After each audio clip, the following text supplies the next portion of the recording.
Hey, this is Rob Charney, Old Guy Tech TV. I'm the old guy, and here we are on Opinion versus Opinion for January 22nd, 2014. And I'm here today with my good friend John Manajasic and my son Jonathan Charney.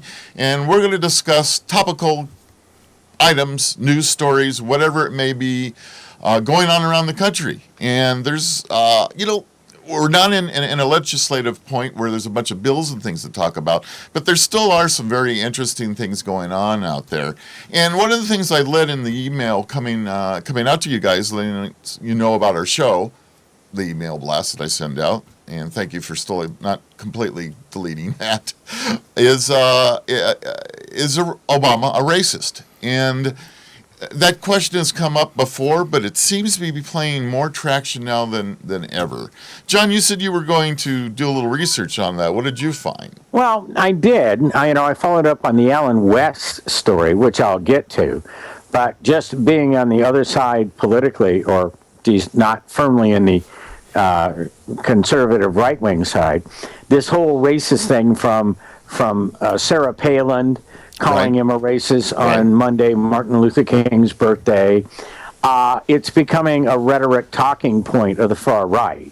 When Alan West says it, and that was in terms of his accusation was based on the new idea put forth by the Attorney General saying that we should reinvestigate zero tolerance in school because it's not fair, and in an inordinate amount, and part of that actually comes out of the county that I teach in.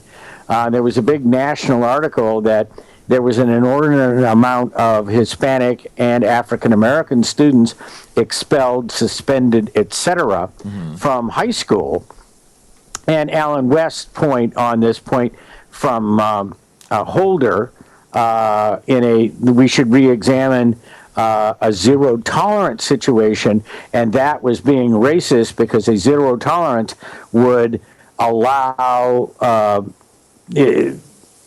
minority, of which Hispanics are no longer a minority. I guess they are, but it's a very large minority now. Right. But in the case, it was referring to that most of this disciplinary action is taken, for lack of a better term, against people of color. My response is,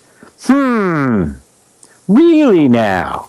Because I remember not long ago when that young lady picked up her friend that was drunk, and that at a zero tolerance high school was, removed from sports and all of the special activities that she excelled at. She was an excellent student. It was my friends on the right that said, no, that's wrong. You need to complain.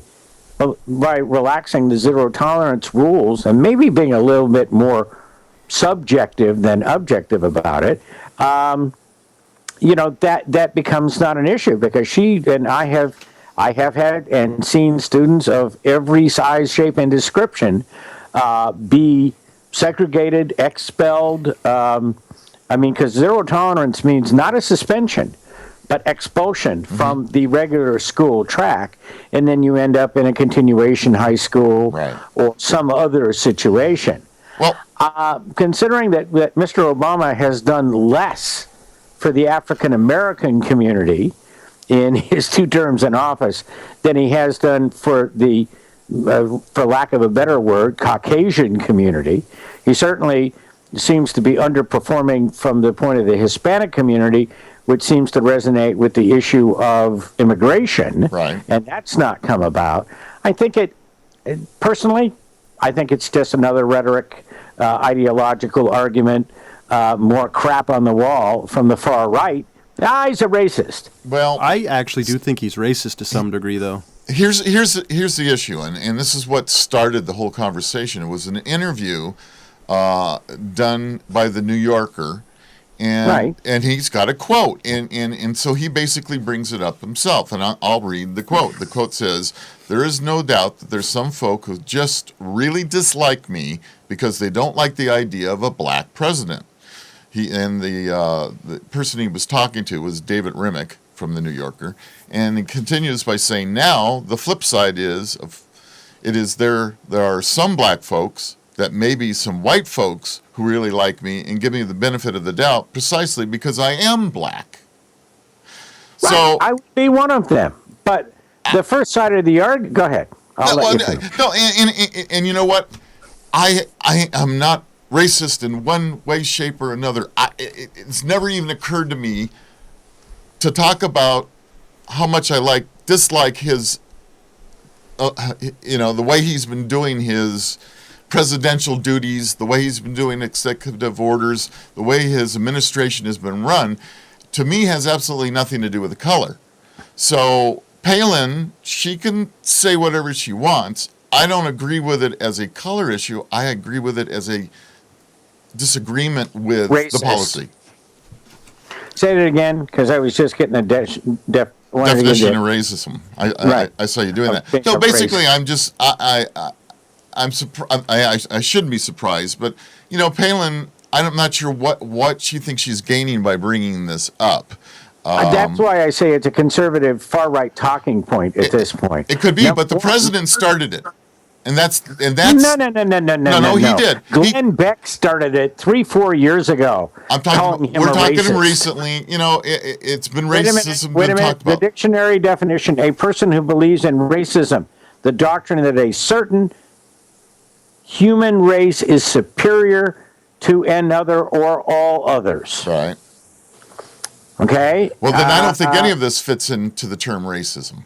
Then believe me, from a dictionary definition, no way in hell. And again, I do repeat, Glenn Beck has been pounding on this Obama's a racist for a couple, at least 3 years that I am aware of, and that would be maybe longer because I don't know how long ago he left the air. He was putting forth that Obama was a racist while he was still on Fox News, and certainly now that he's online, it's gone even further. The fact of the matter, even the statement that you quoted, he's not saying that he's one superior to another. He's just saying that there's some white folks that cut me slack because I'm African American. Right. I do because to some extent, and believe me, the slack is getting thinner. The fact that he's even alive into his second term, where I live with children from ages 15 to 18, I hear the N-word used for the president all the time. Yeah. Well, they call themselves that too, though. No. Not by people, not by African Americans, but in a very distasteful, very angry way, including my roommate. I mean, friends of mine, people that I hold dear and consider friends, which, some of these things I don't consider in a friendship. So you're saying your friends say the N-word, the ER. They call Obama a blank. Okay. And that word is done in... Students call him a blank. But they call that is racism. That's how does that get into the lexicon? Hold on. That's not even in my... it's not even in my ability. It's a generation thing, though. It must be, because I would never, ever call somebody that. But you grew up in the 1950s and 60s where in the South it was a derogatory term. Nowadays, specifically how you say it means something.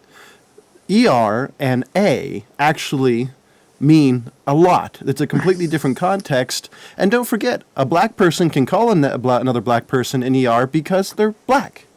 Solely. Well, yeah, but that is vernacular in the community, and it is actually decreasing. I mean, that is a pat argument. Well, they call themselves that. No, it's not a pat argument because it's true. They actually do, but there's also two different uses. There's the N with the ER, and there's the N with the A, which means something completely different. Well, yeah. I understand that, but Jonathan, I'll take you over to Oakland, and you can say the N-word with an A and the N-word with the R, and you better bring a weapon with you because they're going to drop you.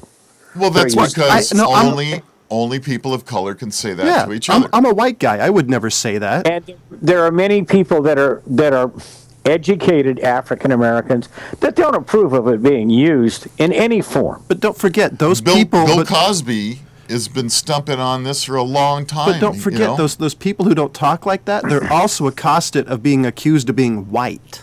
It's a cultural problem. No. It's actually a cultural problem within the black community, because I've actually talked to people about this. Is if you're a black guy that doesn't speak like that, what? I have no background to talk about this from. I haven't talked to black people in the community. It is an age thing. You guys are more accepting. But when I hear it used in a mean, derogatory, demeaning way by young people in high school, where I am at, and I have no reason to prevaricate here, I mean, it's nasty. And they mean it racially. Well, he's not one of us. Of which, you know what my response is when I hear it, or they say it in a history class or a government class? You couldn't be talking about the president because he's a mulatto. Yeah, they don't even know what that No, means. he's black, and that's what he identifies as. So that's what they do. They don't realize the fact he has a white mom. He identifies as a mulatto who identifies with the black community. He's worked with the black community. But if you ask the president what he is, he will tell you he's a mulatto. That's what he is. His mother was white, and his father was black. Kenyan. I'm kidding. Well, yeah. All well, right. No, it reminds his quote, John, to counteract that, specifically says the benefit of the doubt precisely because I'm a black president. He did not call himself a mulatto. Well, no, because we deal in the black and white of it, and he ran. You know, when you look at him, he looks like an African American. The fact of the matter is, if you asked his ethnicity, he'd have to say, I'm a mulatto. No, okay, right. He can identify as an African American. But believe me, having been a civil rights activist in the 60s and gone through some pretty ugly situations with my African American friends, and having my African American friends considered me to be very equal and fair, even asking at one point, how come a white guy knows so much about black history? I said, because it's American history. Yeah. It's not just black history. I didn't mean to cut you war, off. slavery, it's etc. okay. It's all good. Is core American history, because we are Americans, and it was the 800-pound gorilla in the room when we created the Constitution, signed the Declaration of Independence. All men are created equal, except black people are 3/5 of a human being. It's a huge issue, folks, but I don't see Obama as a racist. I see that as an ideological new argument and you said, we actually have a debt ceiling argument that I read about today that's coming up in the near future. Boehner and the Congress are going to choose to put that forth. But there have been precedents. I mean, Woodrow Wilson, an example of a Democratic president with a strongly Republican, not only Congress, but Senate, that didn't get nearly as much opposition to his legislation as the current president does. I just heard it from so many quarters of the far, far, far right recently that it's just like, wait a minute. And the divisiveness, Glenn Beck actually came out in the news today and said that he is responsible for a great deal of the divisiveness in this country. I actually don't think it's because Obama's black. I think it's because Obama's time in history. I actually do believe because of what happened with George W. Bush and because of what happened with that and the left side being so against that, I really do think it's the time in history which happened more than the fact he happens to be a black guy. I think it's just a history moment. Hey, this is a good point for people to call in. 530-621-1210. Come on, join in the conversation. 530-621-1210. Come on. Talking about people participating, we want to send a thank you out to Wendy Ballantyne. Yes. An alumnus of ours at Santa Monica High School, and a longtime watcher and a participant. A nurse who is involved with the native peoples of the world. And in her Congress of Native Peoples, my thank you to her was the folks of the Old Guy TV Tech Nation. Yes. Want to thank the peoples of the Folks, the Indian nation, Indian which nation. I misconstrued. We were Wendy- dumbstruck, to be honest. Wendy, thank you so much. Thank you. And of course, on Facebook and on our websites and everything, we've given you a lot of. And Well, it's but super. here's We the love thing: it. on the show, she contributed $1,300, $100 from each of the Each nation. tribes on a democratic vote to. She donated that to our cause and our TV station. Yeah. And we certainly, that was. Talk about crazy generous. Yeah. Thank you. And we deeply appreciate that, and that is in support of, I do believe, free speech. And we want to thank Wendy and all of the nation and her nation that contributed to us. And just want to remind folks, I mean, that was over the moon, and the first unsolicited, not directly to Rob, here's a $100 for your TV deal donation that we've gotten in the coming up. What are we at? Episode 34, 35. So Yeah. we're almost a year. We've been on for over a year, but we're almost in the bank with a year's worth of these shows. Folks, $20, $5, and call us 530-621-1210. Jump into this deal about racism. I have to tell you, having a strong background in civil rights myself, I am where I live in particular. I have been much. It has been verbalized that definitely reflects racism in a negative way towards the president and not wanting to support anything that he offers because he is a blank. I'm going to say personally, I'm just taken back by the fact that racism is such an issue by some groups and people, when I'm we taken went aback by the fact that it even exists at this level at this point in time. I kind of blame Al Sharpton a little for this because I actually do think that guy's racist because one even minute thing, even if it's by accidentally said or poorly worded, he'll be the first cat to jump on it and say, racist, racist. No, we've had this conversation. I'm not thrilled to death that MSNBC has chosen Al Sharpton to be the representative of the African American community. There's a lot in Al Sharpton's background that I don't agree with, and I'm about as liberal as you're going to get.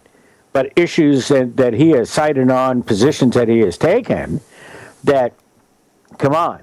I also don't think that it is wise. I don't blame it on anybody.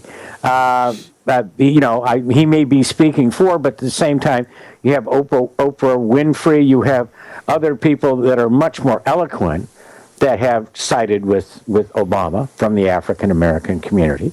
You have that doctor who is, very, very conservative, that has come out and made negative statements about the president, who's also African American.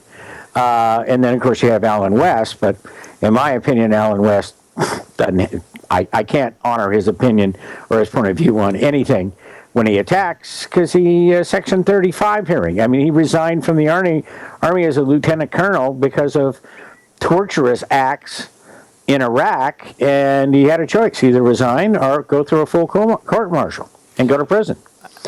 Alan West has never been to me a spokesman for African Americans.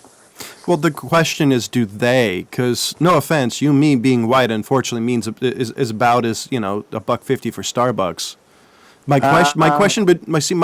Again, Jonathan, please don't discount where I've been, who I know, and who I hang out with, and who are my friends in the African American community. But what I'm saying is, not some of my friends are black. No. What I'm saying is, for 40 years are black. No, my question is, what do they, as black people, think about Alan West? As a couple of white guys, we can say what they want. Yeah, what do they like him? They think he's an idiot. Oh, okay, then yeah, no, he's not a good representation. Even further, they think that, and his name is our African American Supreme Court Justice is a total and complete Tom. Roberts doesn't represent them. No, Roberts is a white guy. Oh, Roberts is Roberts is the Chief Justice. Oh. Well, see, And even he was embroiled in a sex scandal when he was appointed, and it will come to me who we're talking about. But as to this, as to many things, we are taking everything to a scandal level. I mean, there's no news, there's no dialogue. It's always a scandal. Yeah. I mean, we could segue at this point to Christie. Yeah, I think that's good. This one, I think, has been beaten to death. Obama's a lame duck anyway, and I don't see what the hell stirring that one up. So that one's gone. Let's talk about Governor Christie here. So, of course, the Democrats are revving up, and we're talking about Bridgegate with him. What say you? Well, I say this, and I've said it ever since it happened. Number one, his presidential aspirations are done based on this. he was never good presidential material anyways. Well, you got to, to support that, he was on Romney's short list, and they vetted him and said pass for vice president. The problem with Christie is he's one of these politicians that doesn't seem to know when is a good time to talk and when is not. He's very boisterous, which I think, especially in these days, politics-wise, does not bode well. Oh, it wouldn't have played well in genteel states, and that was the problem when you went through a primary process. But look at the deal, and I've said this consistently, that in the case of Christie, the Democrats don't want him there because he polled recently extremely well against Hillary Clinton. So, I mean, nobody wants a fair fight. Nobody wants strong competition. So, needless to say, the Democrats didn't want Christie out front. And the extreme right wing of the Republican Party, he was no good guy. And I really, the governor that had to resign because of the gifts that he was taking from the rich guy, the Ferrari, the Rolex watch, he today came out and said, because he is a Tea Party favorite, for the use of a euphemism in the vernacular now, said, Christie should step down from being the head of the Republican governors, which means he's out collecting money, just because. I mean, because of this whole scandal. Christie is the first among many victims that will be laid at the side of the road. If you remember, a year and a half ago, Marco Rubio. And then he came out in support of immigration and lost favor with that far-right portion of the Republican Party. And I won't go so far as to say that is the Republican Party, but the far-right, objected to him being Illegal immigrant immigration and pro-Dream Act. And he's been trying to mea culpa his way back into their good steed ever since. I think the problem with some of those arguments, like the immigration argument, unfortunately, is dead. You'll never going to have a decent conversation about illegal immigrants and legal immigrants in this country again. It's like abortion. It's a topic they just need to stop because nothing's ever going to change about it. Boy, are you wrong about that one, Jonathan? I've actually this is from what I've talked to, being because I've been born here. I've known a number of legal immigrants that their only comments about illegal immigrants is these bastards are cheating. But at the same time, the ethnic demographic of this country is changing. Oh, totally. And white male or white people will be in a minority. And when you can go down to the Home Depot or any place in the state and you need labor for cash, and they're standing there and they're cheaper than hiring the contractor and the labor and everything else, again, illegal immigration is fed by legal people offering them money under the table. Well, yeah. No, I understand that. They are a necessary part of our economy. And having dealt with an immigration attorney in a highly Hispanic area of this state for 27 years, my observation of their actions and who they are as people, and actually doing Spanish language radio for a portion of my life, you got to get in the community. You got to understand the cultura. They are not shiftless. They are not. They want to pay. They want to be U.S. citizens. Well, see, I never said they were good or bad. What I'm saying is you're never going to have a decent argument because the stereotypical response is that the Democrats want a bunch of illegal immigrants. The stereotypical for Republicans is they don't want him. The problem is what is that argument based on, Jonathan? From everything I've seen, everything I've read, it just one side or the other. One's for no. There's a very clear reason why, quote unquote, Democrats want them in, and quote unquote, Republicans want them out. I'm just saying that the reason you're just never going to have an argument where both sides will discuss, because the community of illegal immigrants or non-documented workers is they're getting screwed. They have no documentation. They're being taken advantage of. I'm not particularly favored on certain issues about it, but something has to be done because these people are taking advantage of. Some communities, these guys are considered ATMs because they have a ton of cash on them, so they'll be robbed. It's not fair to them. Well, but the actual argument on the broad national scale is the fact that minorities have traditionally voted Democratic and not Republican, and therefore they don't want them in, and the Democrats want them in because that means they'll continue to win elections. Oh yeah. And the only thing the issue becomes, as the larger, and believe me, more of them are legal than illegal. I will tell you, from 27 years ago, when offices used to be full of people reeking of pesticides and fertilizers from working in the fields all day long, and it was obvious that they were illegal.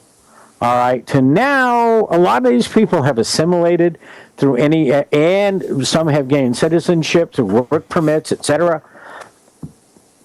The quote-unquote illegal alien is not as predominant, although they are high in numbers, as they used to be, and nor are they in the positions and roles that you would stereotypically think they would be in.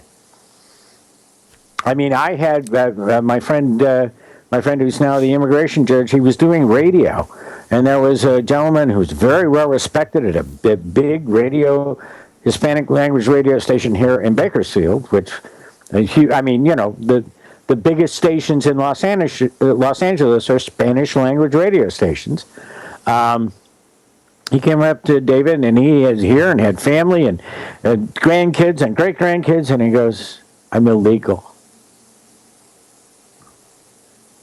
You would have never thought. And so are all of his kids, probably. No, well, not if they're born here. Oh, that's a good point. Good 14th point. Amendment, Jonathan. If you're born here, right, you're a citizen, and that's what the extreme far right would like to change the 14th Amendment. Here's my question, and I've only heard this in passing. There's so many other things going on. Hold on. I have a question about that, because I know I've talked to a number of people, and I've heard the argument is we're the only country in the world that has birthright citizenship. Far as don't most countries, you have to have a parent who's a legal citizen. That's the argument I've heard, is we should change it, that if your parent is a legal citizen, you become a legal citizen. If both parents are illegal, you're not a citizen. Well, but that didn't work for Mr. Obama. They consistently, the birthers say, "Hey, he's not a kid." As long as his mother was his mother, yeah, it doesn't make any difference whether he was born here or on Pluto. Well, the birthers were natural-born American citizen. Right. You're a U.S. citizen. We were very liberal about that, and that came about. And why was the 14? When was the 14? 13, 14, 15. The slave amendments. Because when we freed the slaves, they weren't citizens. And we had a huge population of this country that, they could go to Liberia later. There was a move, and J. Edgar Hoover busted that whole deal up, and mail fraud and everything. There is racial discrimination. I mean, that's one of my keys in history. We have invited the immigrant in for 200 years, and we invited the Irish and we called them mix, and then we invited the Germans and we called them this, and then every single minority group who we took in the front door, we castigated them once they got here. In the East Coast, where my parents are from, I'm a honky.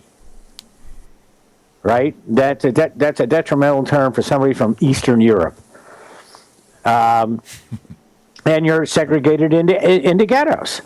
There was the Romanians were here, and the Slavs were there, and so my opinion on this immigration deal is immigration is what made our country what it is. My parents, their parents immigrated here. They were both Eastern Europeans. And they assimilated in. And I think the issue that is decisive between the groups is the fact that the assimilation is not as strong as it used to be. We have our minority groups that seem to want to stay in minority, and they want to have not learn English, and I think we're doing a disservice to them when we're and to all the minority groups when we do all the ballots in 26 different languages, when we do your driver test in multiple languages, when all of these other things are happening, and we're bending over backwards to provide them with here's some information, it's in your tongue, go for it. I think we've done a disservice to the immigrants, where everybody in this country should learn to speak English. It's the language of the land, and I don't Not think technically. that I don't. Well, It's not the official language. We don't have an official language. That's the what I'm state saying. of California does. Yeah. The state of California's official language is English. And I think that's the way it should be. I know that my grandparents, when they came here, as soon as they got here, they learned to speak English, and they did not want to speak their native tongue when they were at home anymore. They were assimilating into the culture. And I think, was part of the problem. Most first-generation kids, although from the Eastern European background, I know that my parents both spoke their native language, but their parents spoke their native language at home, so they communicate on that level. All the kids anglicized, and they were bilingual. Right.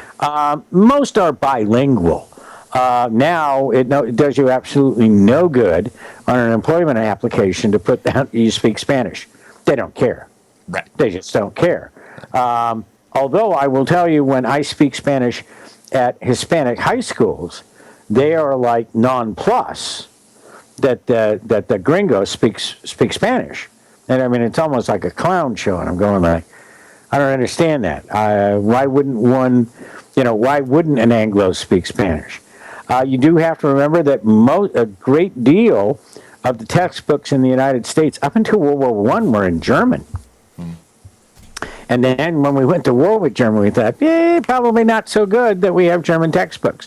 Because the largest immigrant group in the United States historically, up until the Hispanics, I would think, right, was German.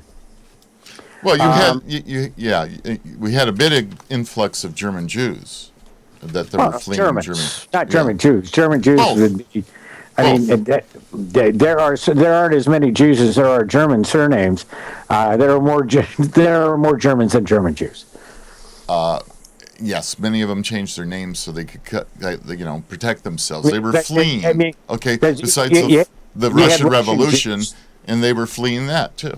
Right. You had a lot of Russian Jews. You had, Jewishness is another argument completely, and there is anti-Semitism. We have had our only Jewish senator that at one point was did run for vice president. I can't remember his name. I know his wife's name is Hadassah. They are Orthodox Jews, and Lieberman. Joe?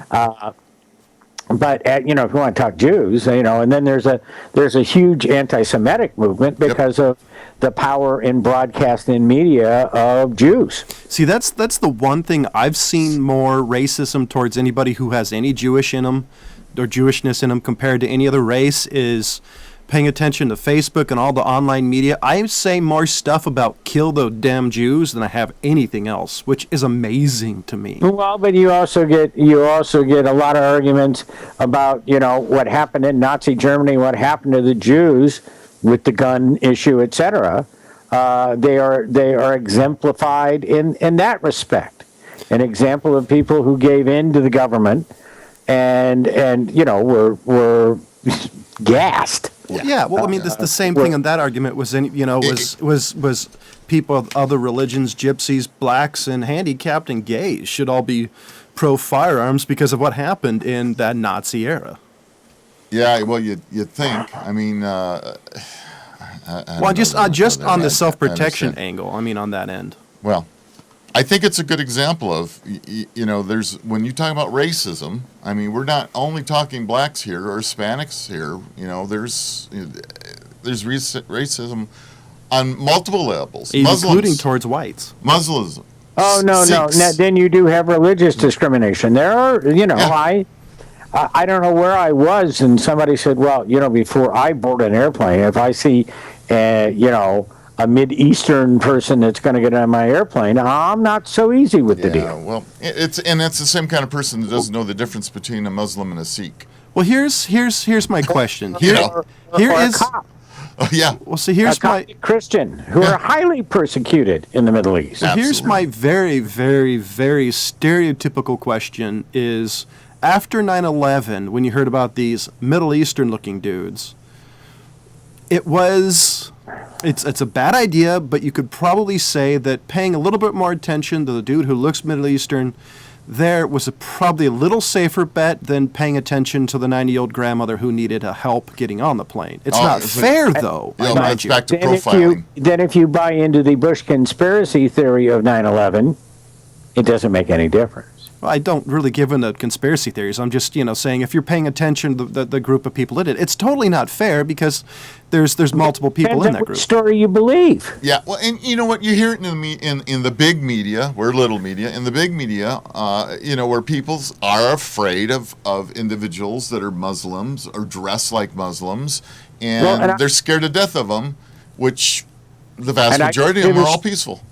The story about Sacramento when the Sacramentans after 9/11 were persecuting and coming after the Sikhs, as you know, exactly in the counties, and the Sikhs went on the big NBC affiliate in Sacramento and said, "We are not Muslims." Exactly, guys. And it would be a good idea that you don't mess with us because we will defend ourselves. Yeah, the same thing was a guy who I know from India. Right, for local around here was saying the same thing. I asked him after that. I was like, "Yeah, there's been a few stupid people who have said something to me."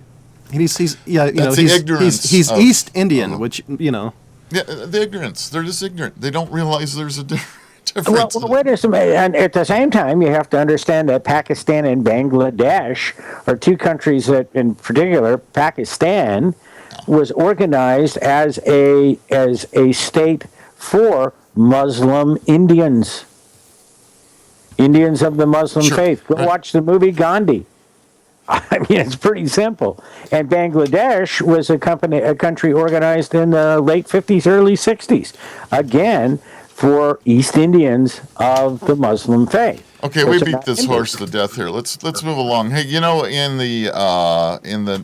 the new spending bill, the omnibus spending bill is coming through. There's actually for the first time, my understanding is there's some language in it that talking about maybe making Puerto Rico the 51st state. For about the 25th time. Yeah. Well, they keep trying. But this time they actually have money in the bill to do something about that. So, how do you feel? How does our audience feel about adding Puerto Rico? If we're going to do that, why don't we add Guam? Because it's a protectorate. It's Yeah. They have a seat at the conventions. I think they do. Yeah, I mean, But the same anyway, thing with it's an Rico, interesting though. conversation here. Do we add a 51st state? Do we put Puerto Rico? the majority of them would like to be Americans. Well, according to the Republicans, it would be the 52nd state because the state of Jefferson would be first. Yeah, well. If they vote for it, I'd say sure. I actually have to look on the map to figure out what the hell it is. But Wouldn't that be interesting? That could change the whole political demographics by adding Puerto Rico And into the mix. obviously, Jonathan, you don't pay any attention to the map and geographical and things that I post on Facebook. You ought to look at them sometime. well, I know where Guam is. That's why I said it. It You was don't funny. know where Puerto Rico is? Hey, you know what's funny about that map thing, and I almost piped in, but I decided not to. And I'm not going to name names or anything, but I was talking to some kids, and I was mentioning how far away Alaska is, and actually the distance to Hawaii, and they all looked at me and they said, "Well, what do you mean? Alaska's right next to California." Oh, I know. I mean, there was a post. There was a post I made this week about the Mercator projection, Right. which is the map projection that is behind you, which is the standardized map projection that everybody knows, with recognizes. usually the Atlantic Ocean, Europe, and the United States in the middle of it. Yeah. And how Greenland is on that map is the same size as Africa, when in all actuality you could put Greenland inside Africa 5 times. It was a navigational map to make longitude and latitude very Makes some kind of equal sense. and Yeah, and right. look about and it's 500 years old. Mm-hmm. In the 1500s is when Mercator came up with that projection. We don't keep up on those things as for political convenience and everything else, but it does, Jonathan. I have to say I am nonplussed, and I know when I teach, if I pull down a map, I have everybody's attention, and so you're not out of line with my experience.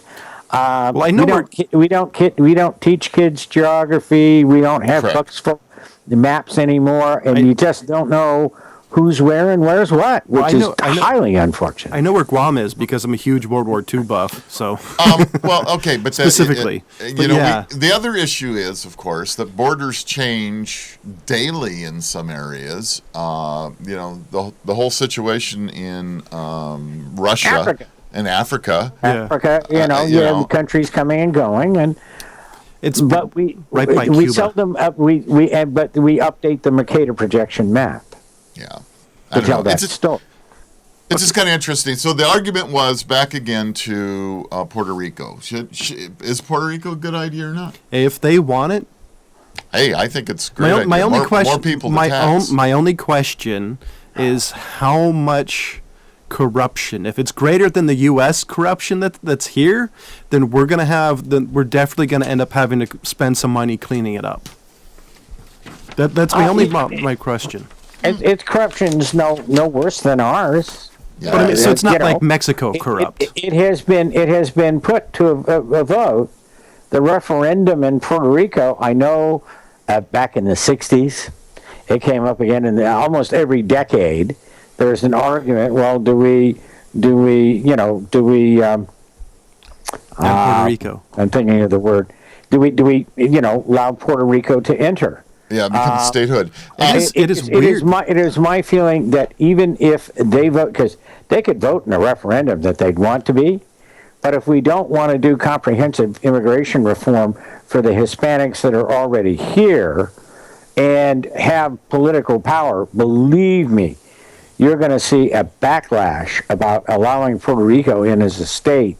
It won't be open arms from the Hispanic community that's currently legal and in the United States. Well, there's Because going of to the be huge issue of illegal immigration. So we got a little bit of facts here that for this will be the first time in 116 years that both houses of Congress will have asked Puerto Rico to actually go ahead and vote on a status, so that say, hey, do you guys are you truly wanting to become a state? So that's a heck of a statement for the first time in 116 years.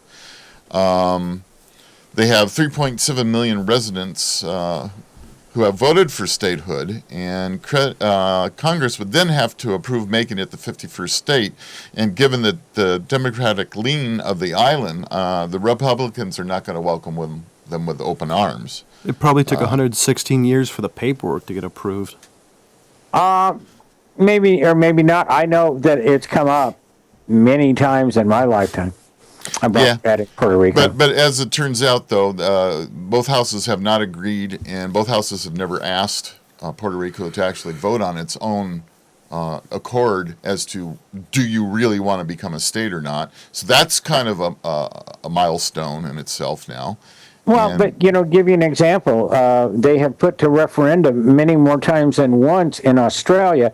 I have to take this call, guys. I'll be right back. So anyway, while John's stepping aside for a moment here, the whole idea of Puerto Rico coming into the government is an interesting mix, because it will have effect on the congressional and senatorial numbers, and it can change the lean as to how the country votes. Well, didn't they fix, which the House is the one that's the people, right? Didn't they fix the number on that? Like, there can only be a certain number of people? A certain number of representatives? Because of the size of the building. I heard, and I don't know if it's in California, or I heard somewhere that one of the Congresses, the actual number is fixed because they can't make the building any bigger. Yeah, well, I think we have ways to do that now. I just think it was an interesting conversation. That's the only reason I brought it up at all, is I thought, okay, is it possible to have a 51st state? One, two. We hear you, me John. now? Yeah, we hear you. I just don't. I just find it an interesting thing, having known some Puerto Ricans who would have loved to become United States citizens by their country becoming a state. I think it's interesting, and I would like to see what they bring to the table. What do they bring? I do have a what question. They add? Since they're technically a protectorate, do they get ahead of the line as far as immigration? They would. For their status right now, what good does it get them? If they want to come to the United States, they get a green card. Yeah. If they became a 55th state, they would automatically become U.S. citizens. Well, I meant their status now, so it gets them ahead of the line, like the paperwork is easier and blah, blah, blah, blah. Oh, okay. Yeah. That was just wondering. Okay. As a Guamanian would be as well, because they are protectorates, as Hawaiians were prior to us admitting them as a state. So here, according to the bastion of all knowledge, Wikipedia, the ethnic group of Puerto Rico is 75.8% white, 12.4% black, 3.3% mixed, 5% Armenian, 2% Asian, and 7.8% other, which I'm assuming those might be the native inhabitants. And the white people are white Hispanics, i.e. Spaniards. Yeah. Right. I just personally find it an interesting conversation. I know it's been batted around forever. As it said in its own report, it's been 116 years they've been talking about it. And I think it's a fun exercise to look at adding a state to the mix and how that would change our political standing. We went to war for the Pacific Fleet being attacked at Pearl Harbor, and but we didn't make them a state until 60 or 61, 59, 60 or 61. Mm-hmm. Yeah. So their nominal GDP in 2012 is $101.5 billion. Not bad for a little country. I got to admit, I wonder if they would have a problem with just, people in general, not wanting to add another state, especially since it's right next to Cuba. I mean, there's an awful lot of people that just don't like change, period, whatever it may be. I have no issue with Cuba, so its proximity to Cuba doesn't bother me much. And that's another issue. We had a whole show that we almost talked the whole idea about, we all agree. We think that Cuba should just, and believe me, there is, I have done research before and after. Why didn't we just expatriate Cuba and make them a state long ago? And boy, you wanna get into it. Well, part of it was because during the 20s and 30s, it was the party. It was where you went for prohibition. Puerto Rico, one of their largest products is Bacardi. Yeah. Rum. I don't see we ever doing anything with Cuba just because of all the very The Cuban interesting. American community does not want us to, as long as there's a Castro alive. Well, the only way we'd have to go in there is we'd actually have to go in there to do something. I don't see it politically. I do see Puerto Rico, maybe Guam happening. I think it'll be Guam's interesting to too see if Puerto Rico actually says yes. I don't know if they will or not. Hey, have a little fun. Go to Cancun, Mexico, and visit Cuba. I have. It's I'm quite interesting. I'm a 6'5" white guy. I don't go anywhere where I can stand out. All right, so we batted that around, and one of the things that I still think that we need to keep in the So forefront. Butte County's out. Okay, Not so much Sacramento. foreign countries. South Sacramento County. Was it foreign countries? You know what the old joke around the world is? How do you spot an American? Look for the loudest person in the room. Hey, first time I traveled abroad, my father, because I had dual citizenship, took me down to the Yugoslavian consulate and got me a Yugoslavian passport. And my father was a great patriot, but he just didn't. So much harm was being done to Americans in mid-'60s that he just didn't want me traveling on an American passport. Smart. He felt it was for my own safety. It probably still is a little safer. Yeah, okay. I will tell you at Uluru, at the Rock in Australia, when because when I'm in Australia for a while, I mean I get totally Aussied up. I'm a dialectic chameleon, and when it was finally outed that I was an American, it's like the people got up and moved to the other side of the room. And these were Germans and Canadians and supposedly economic friendly countries with us. Well, everybody can be prejudiced.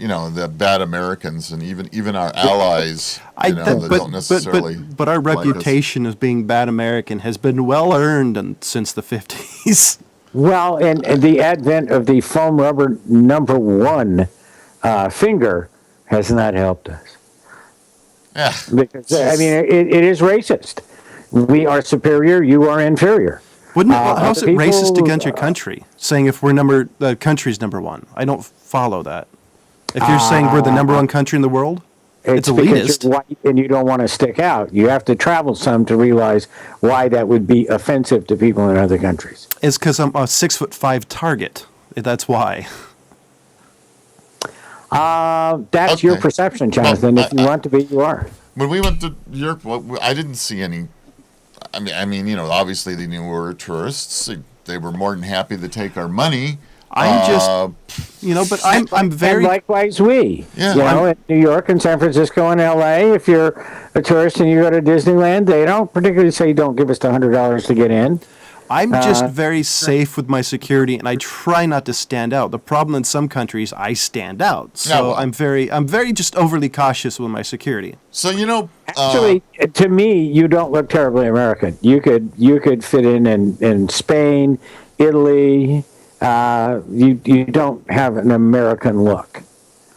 Now, only if I can be quiet, that would be handy. Well, your skin tone is a little olive. It's true. Your curly hair is not the perception of an quote unquote American. Yeah, according to a friend of mine, it's a white fro. You could very easily be Italian. You could very easily be Spanish, Portuguese. On the survey things I take when they ask, "Are you an Hispanic?" After they ask for ethnicity already, then they ask, "Are you of Hispanic origin?" Because I have blonde-haired, blue-eyed Garcias in Kern County. 22 years ago, what the state had? What President Clinton famously said 22 years ago that he didn't inhale. No, this is the other one. This is the marijuana one. This is he didn't inhale.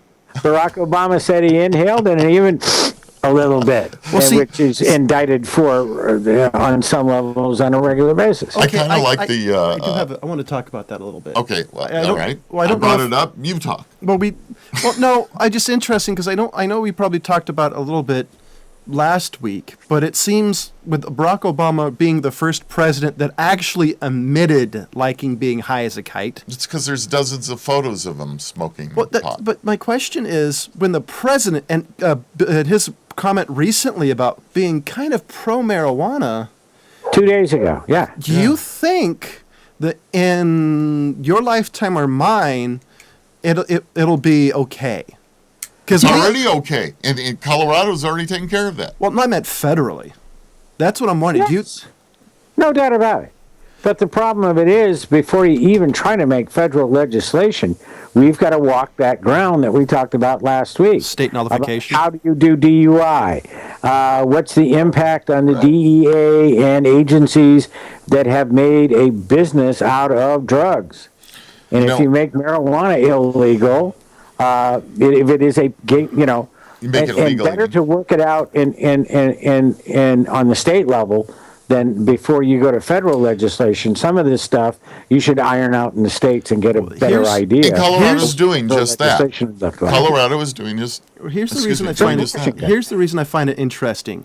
And John and Rob's day back in the 60s, marijuana was a felony. Do not pass go. Do not collect $100. Nowadays, we had friends that were arrested for a felony. Nowadays, it's a misdemeanor, and it's practically a slap on. Less than an ounce. Under an ounce, it's like a misdemeanor. It's not even a misdemeanor. It's an infraction. So that's what I think is interesting. In the last 40, 50 years, the attitude towards it has, is the hippies have gotten older, has been more acceptable. So I find it interesting that it may become legal. Well, but the thing of it is, we have also found that it is an amazing substance that does have medical applications that are valid. I asked someone that had a 215 card the other day, what cannabinoid are you using it for? And he said sleep. Mm-hmm. I know when I tried it, I used the one with the cannabinoid for pain, because I have a lot of physical pain in my body from, I beat it up pretty good over the years. You mean years of treating yourself like a circus? You have to remember, I was all the wild kid. sex he's had. I got thrown off of buildings. I got hit by cars. I got thrown through windows, which at the time was great fun and paid well. But when you get older, matter of fact, I fell down. I caught my toe on a curb in downtown Los Angeles and went down. And this nice lady asked me if I needed any help, and I said no. And I got back up. And I said I have only one question. And she says, "What's that?" And I said, "Does it look good?" She goes, "Well, yeah, because you kind of like rolled out of it. I mean, I didn't have a bump, a bruise, a scrape, anything, because I know over time, and I was taught how to fall. Once you assess you're not going to stay up, then you have to fall down in such a way that you don't get injured." Well, here's the dirty little... I was going to say, there's the dirty little secret about illegal drugs is a lot of them actually have medical uses. Cocaine, even heroin to some degrees, because if you look at all things that are actually made from heroin-based substances. Well, when you're on your way out and they give you the morphine button, you're talking heroin. I mean, we even gave the Americans, the Japanese, and the German both gave their fighter pilots versions of methamphetamines or methamphetamines and another one. So we've used them legally in different variations for generations. Oh, yeah. There's no doubt about it. And those things that were legal that became illegal, like LSD, in the 60s, it was not okay. I'm not sure if LSD has a... 30s. The LSD is the only one I don't know if it has a medical reason. I can't say, but actually, I think there is a therapeutic use for LSD. So I'm curious. We're going to have to talk about offline about that. I do wonder because in some foreign countries they're a little bit more lenient in the fact that I'm a conservative who believes in this, which it may be a little weird to people out there, is they have centers that people can safely get their drugs and safely use them without being victims. And I'm totally for safe environments because it's a benefit to society to have places for these people to leave their needles, to have a clean, safe place to shoot or do their drugs or snort and check. Having experienced in public places syringes in the trash, which if you work at Starbucks, if you work at McDonald's, any place where you have to process the trash of the public, Right. you have to be very, very aware of a syringe being in there, and you don't mash things down with your hand. Right. Right. You Right. could get a whole lot more than you bargained for.